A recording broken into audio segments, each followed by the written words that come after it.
ఇబ్బందుల్లో, కష్టాల్లో, శోధనలో ఉన్న దేవుడు చూస్తున్నాడని గుర్తుపెట్టుకొని దేవునిలో మొరపెట్టండి. ఆయన సృష్టికర్త, ఆయనకు అసాధ్యమైందంటే ఏది లేదు. మరి భక్తుడు ప్రార్థించినప్పుడు ఏం జరిగింది? 118వ కీర్తనలో మనం చదివాం కదా, ఇరుకునందుండి మొరపెట్టాను, విశాల స్థలం ముందు దేవుడు నాకు జవాబు దయచేశాడని.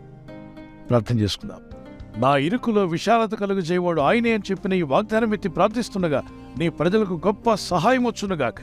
తండ్రి, వీరంతా ఎలాంటి ఇరుకులో, ఇబ్బందుల్లో ఉన్నా విడిపించగల దేవుడు. ఈరోజు ప్రార్థించి ప్రయత్నించబోతున్న శంకుస్థాపన అయిన, గృహప్రవేశమైన, ఒక బిజినెస్ ప్రారంభిస్తున్నా, ఉద్యోగ ప్రారంభానికి వెళ్తున్నా, ఒక మంచి కార్యక్రమాన్ని ప్రారంభిస్తుండగా, నేను వారి బిడ్డల వివాహం కొరకు ప్రయత్నాలు చేస్తుండగా, వారు చేస్తున్న ప్రయత్నాలు ఫలించలాగున మీ దూతలకు ఆజ్ఞాపించండి. ఎవరైనా హాస్పిటల్లో ఉన్నా, ఐసీయూలో ఉన్నా, ప్రభు, ఎవరైతే సీరియస్ కండిషన్లో ఉండి బాధపడుతున్నారో వారికి యేసు నామములో స్వస్థతను అనుగ్రహించండి. ఒక బలహీనత వల్ల కృంగిపోయిన వారిని లేవనెత్తండి.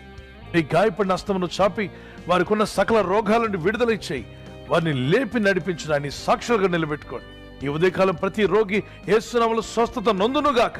తండ్రి, ఈ దినం ఎవరైతే ప్రయాణమై వెళ్ళబోతున్నారు, అది రైలు మార్గమైనా, ఆకాశ మార్గమైనా, బస్సుల్లో, వాహనాల్లో ఎక్కడ ప్రయాణం చేస్తున్నా, రోడ్డు మార్గంలో ఏ వాహనంలో వారు ప్రయాణం చేస్తున్నారు, ఈ ప్రజలకు కాపాడే దూతలను పంపండి.